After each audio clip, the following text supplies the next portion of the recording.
buwan, nakasabit sa loob ng tahanan o sa labas ng tahanan, nakalagay sa altar ng santuaryo. Ito'y magiging tulad sa ganitong kalanguti lamang sa ating katawan, sa ating pagkatao kung hindi ito gagamitin ng naaayon sa dapat paggamitan. Ano silbi ng susing hinahawakan ng marami kung hindi ito ginagamit sa kung saan dapat ito'y pangbukas ng bawat saradong pintuan. Sapagkat ang bawat susing ito ay makapagbubukas ng mga saradong pinto sa ating pagkatao. Ang pangunawa, ang pag-ibig, ang pagkapatawad. Hindi lahat ng tao ay bukas ang bawat bahaging iyan. Hindi lahat ay bukas ang pangunawa, hindi lahat ay bukas ang pandinig, hindi lahat ay bukas ang kalooban upang tanggapin ang lahat ng bagay na kanyang nararanasan sa buhay na ito. Ang bawat susi ng langit ay ibinibigay at ibinabahagi ng mga Scopus hindi upang makapagpangiti lamang sa labi ng bawat isa, kundi upang makapagturo sa bawat tagapakinig kung paano dapat pagtiisan ng bawat anak ng Diyos ang lahat ng bagay.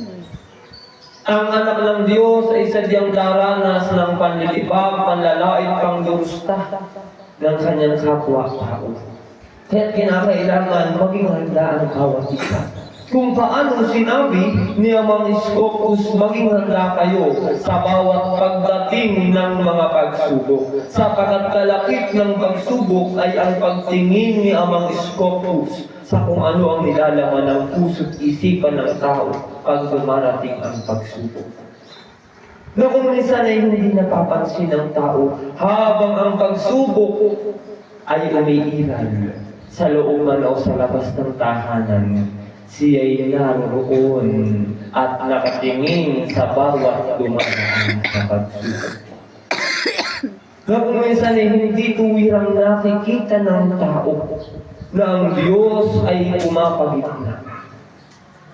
Ngunit kung ang puso at isipan ng isang taong dumaraan sa pagsubok ay nananatiling malinis, madarama ng bawat isa na ang Diyos ay pumapagitna at sinasamahan ang taong dumaraan sa pagsubok. Ngunit hindi ito maunawaan ng isang tao na maaaring magpadala sa puso ng damdamin. Alalahanin ng bawat isa na ang bukso ng damdamin, iyan ay laban sa batas pantiis. Ang bukso ng damdamin ay laban sa pitong espiritu ng Diyos. Ang kababaang loob ay nagiging laban din sa bukso ng damdamin. Ngunit sa bawat naglalabang ito, alamin ng bawat isa alin ba ang dapat manaig.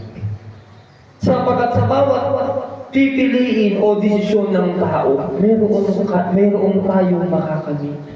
Mayroong makakamit ang tao, alin man ang piliin ng tao, ay mayroong makakamit ang tao. Ngunit kapag mabuti ang pinili, mabuti din ang makakamit ng tao. Ngunit kung mali ang pinili, maaaring maging mali ang makamit ng tao. Kung piliin ng tao ang pananatiling maangat, kapayapaan ang siya sa iyo. Ngunit kung piliin ng tao ang bukso ng damdamin, bigay ng kalooban ang maaaring sumaiyo.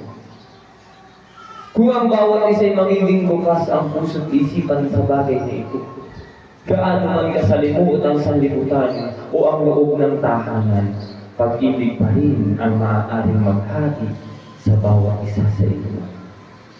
Hindi masusukat ang pagiging banal sa kung gaano kadalas tumatawag sa Diyos. Ang sugatan ng pagiging banal, ang basihan ng pagiging banal ay sa kung paano nakikita na nagagamit ng bawat isa ang susi ng kalangitan. Sa paggamit ng susi ng kalangitan, doon yung madarama ang tunay na kapayapaan sa piling ng Diyos. Ang Diyos ay pumipiling sa tao, ngunit hindi lahat ay nakadarama na siya'y pinipilingan ng Diyos. Ang makadarama na siya'y hindi pinipilingan ng Diyos ay ang laging tao na ang pinakauna ay ang sariling kalooban. Ngunit tatandaan ng bawat isa sa bawat pagsubok na dumaraan, ang Diyos ay naroon lamang at ang bawat isa ay pinagmamasdan. Sino ang mananatili at sino ang susuwain? Sino ang magkukulang? Sino ang magmamalabis? At sino rin ang makapananatili na may kababaan mo? Makikita ng Diyos sa puso ng bawat isa kung gaano na katatag ang pananalig ng bawat isa sa inyo. Sapagkat maaaring madaya ang emosyon ng tao. Maaaring nakangiti, ngunit bagabag ang kalooban. Kaya't mas mainam pa nga ang kalungkutan. Sapagkat ang kalungkutan kung minsan ay pagpapakita na ikaw ay nagpapakababa at ikaw ay hindi para makipagtalo. Ngunit ang kalungkutang iyan ay maaaring makapagpaligaya ng kalooban kung ang utos ng Diyos ang siyang pinaghahari sa inyong puso't isipan. Ang kapayapaan ay maaaring makamit ng lahat ng susunod at tutupad. Ngunit kung hihilingin ng bawat isa ang isang bagay na hindi nakikita sa gawa kung gaano iyong ninanais,